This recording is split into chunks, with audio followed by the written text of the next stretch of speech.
이 금리 관련된 지문은요, 29번 문제가 시간이 조금 걸려서 짜증나는 문제였었죠. 네, 그래서 실제로 29번의 오답률이 높기도 했었습니다. 네, 개인적으로는 이 지문은 공부를 해두면 굉장히 유용할 거라고 생각을 해.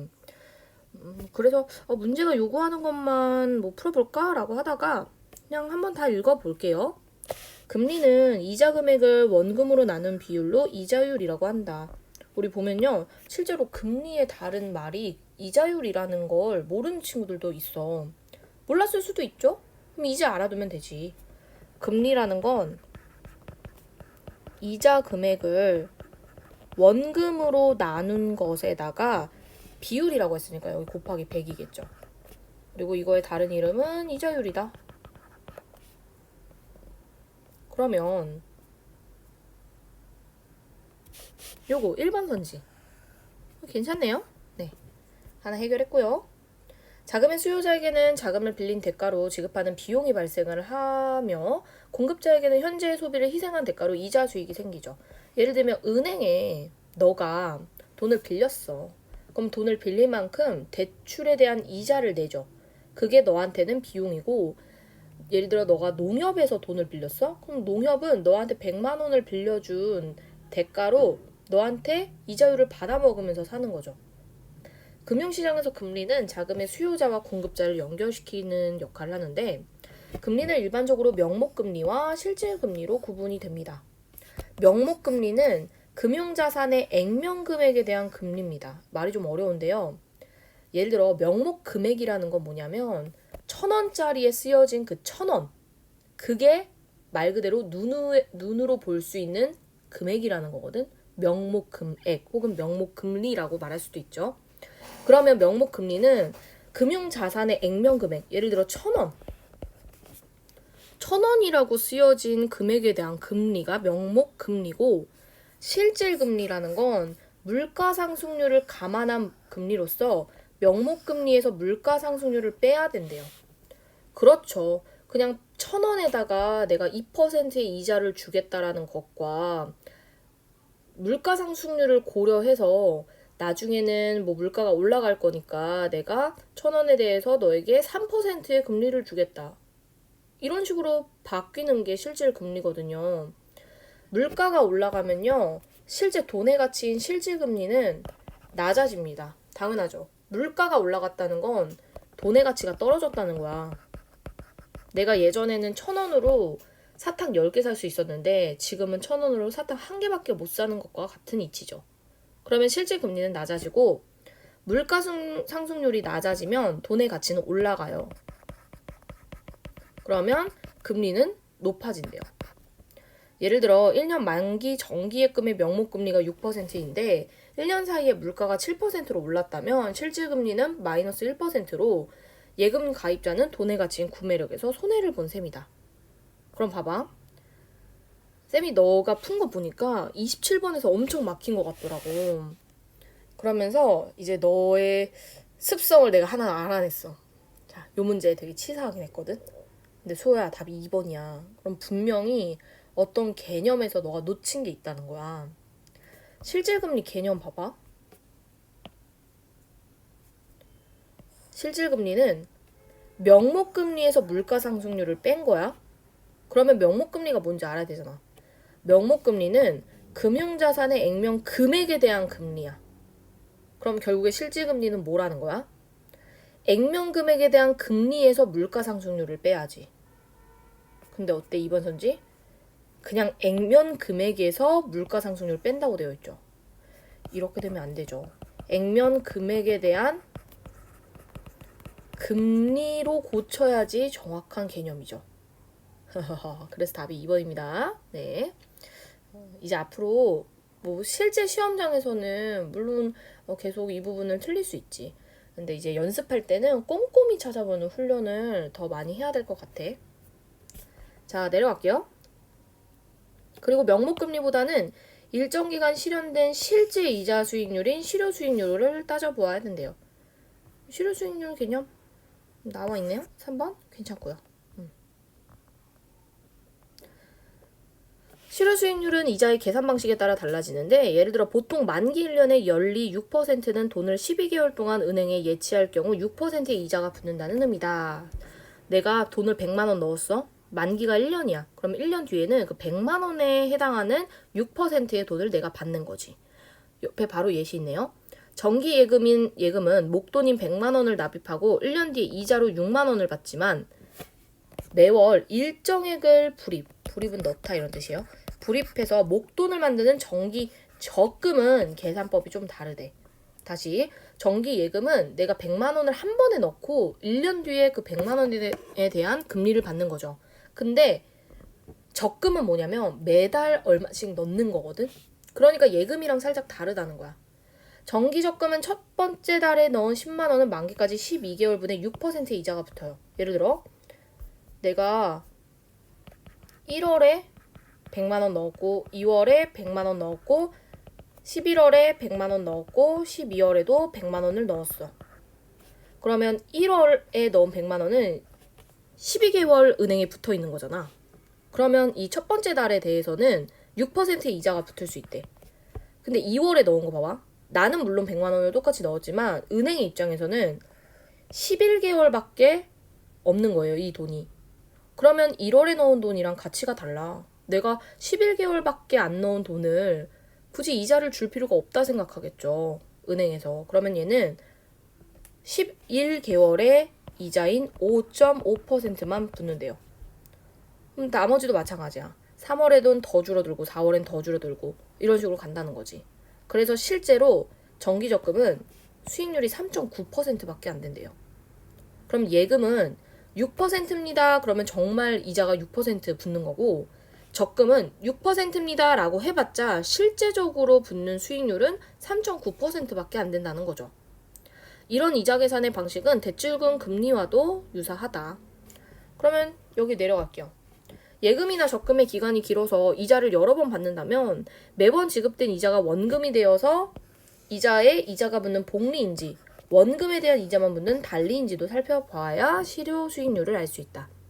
복리는 내가 100만 원을 넣었을 때 예를 들어 이자로 만 원이 붙었어. 그러면 그 다음 달엔 101만 원에 대해서 이자가 또 붙고 그 다음에 뭐 100 얼마에다가 이자가 또 붙고 이런 식으로 뿌는 속도가 어마어마한 거지. 그래서 실제로 복리인 은행은 별로 없죠. 근데 이자도 금융소득이어서 14%의 소득세와 1.4%를 내야 한다. 그러면 자, 우리 드디어 29번 한번 풀어보도록 할게요. 요거 아직 안 했네. 27번에 4번. 이자가 원금이 되어서 이자가 붙는 방식. 여기 복리 있고요. 그 다음에 금융소득의 세금, 소득세, 주민세. 여기 있죠? 네. 그래서 요 27번 문제는 가볍게 풀 수 있고 요걸 한번 볼 건데 자, 영수는 자영업을 하시는 부모님을 도와드리며 용돈으로 매월 15만 원을 받는데 5만 원을 학용품비로 사용할 수 있대요. 그래서 얘가 실제로 저축할 수 있는 금액은 10만 원. 그래서 10만 원을 모아서 380만 원 정도인 대학 입학 등록금을 혼자 힘으로 마련하려고 저축 상품을 알아봤대. 연 6% 금리의 적금과 예금이 있대요. 6% 금리 모두 달리라고 합니다. 근데 이 정기 적금은요 실효 수익률이 9.25% 나는데 이거 사실 문제 오류야. 왜냐면 적금은 예금보다 이렇게 금리가 높을 수가 없어요. 문제를 뭐 이따구로 냈나 싶긴 한데 왜냐면 아까 우리 지문에서도 실제 정기적금이 6%라고 되어 있어도 실제로는 3.9%밖에 못 받는다라고 이미 나와 있었거든. 그러니까 더 낮아지는 게 맞는 거야. 근데 여기는 오히려 적금의 실효 수익률이 3.25%나 올랐죠. 실제로는 사실상 불가능한 일이고요. 문제 오류라고 생각하면 됩니다. 그러면 너가 생각해봐. 너 적금 들래? 예금 들래? 적금이 9.25%고 예금이 6% 금리야. 그럼 당연히 적금 들어야죠. 그렇죠? 자, 한번 봅시다. 1번. 5만 원을 넣어. 정기적금에 5만 원 넣어. 3년 뒤엔 목돈이 생긴다. 자, 그럼 계산해 봅시다. 얘는 매달 10만 원을 넣을 수 있어요. 5만 원 넣는다고 했지. 5만 원을 넣을 거야. 5만 원을 3년 넣어. 그럼 몇 개월이야? 36개월이지. 이거 얼마예요? 180만 원이에요. 아무리 이자가 붙어도 360만 원 돼요? 이거 380만 원 절대 안 돼요. 그러니까 이거는 계산해 볼 필요도 없었던 거야. 말도 안 돼. 그리고 2번 15만 원 전부를 넣는다? 이거 마지막 문단 쌤이 안 읽었는데 여기서 뭐라고 되어 있냐면 금리에 대한 정확한 이해와 그리고 자신의 현재 소비를 결정하는 중요한 기준이어야 된다고 되어 있잖아. 얘 지금 용돈 15만 원인데요. 5만 원 학용품비로 쓰는 애예요. 이거 만약에 15만 원 다 넣으면 얘 학용품 못 사. 그러면 적절하지 못한 저축이죠. 그러니까 이건 애초에 해당이 되면 안 되는 사례입니다. 그럼 우리가 지금 파악해야 되는 건 3, 4, 5야.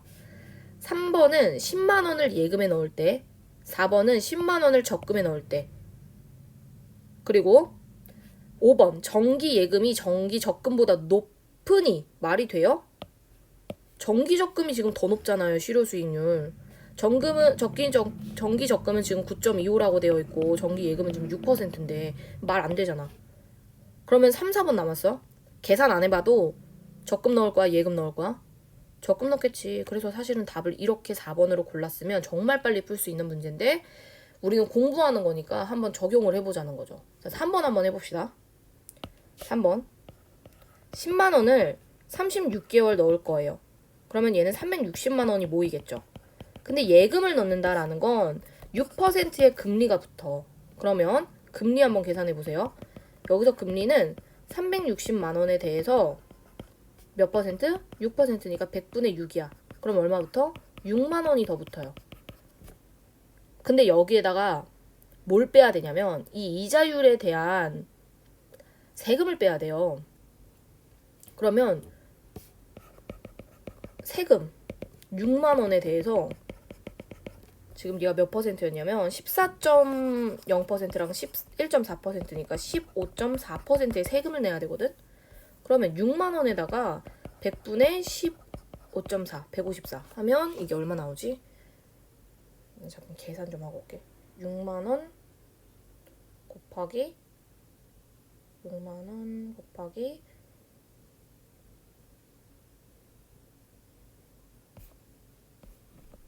0.154 9,240원? 뭐야? 그러면 6만 원에다가 9,240원 빼봐.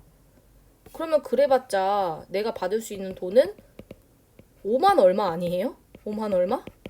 그럼 360만 원에 5만 얼마 더해봐. 380만 원이 안 넘어요. 그러니까 3번은 X 탈락. 그럼 4번도 한번 해봐. 10만 원을 36개월 넣어서 원금은 360만 원이 되죠. 자, 금리 한번 계산해 볼게요.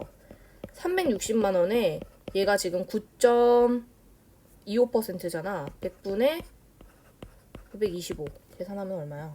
360 곱하기 0.925 33만 3천 원이래. 이게 이자야. 세금 낼 거야. 33만 3천 원에 대해서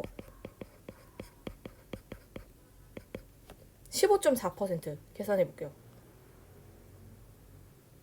0.154 33만 3천 원 곱하기 0.154 5만 1,282원이래. 그러면 얘가 받을 수 있는 돈은 33만 3천 원에서 5만 1,282원을 빼야 돼.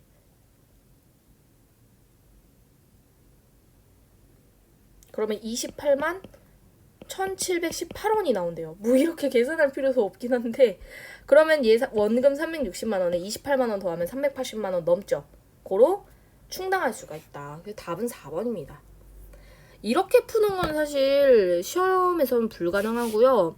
맨 처음에 내가 말한 방식으로 있잖아. 예금보다는 적금이 실효 수익률이 높다라는 거에 초점을 맞춰서 선지를 지우면 사실 4번밖에 안 남아요. 문제가 쉽지는 않았던 것 같아요.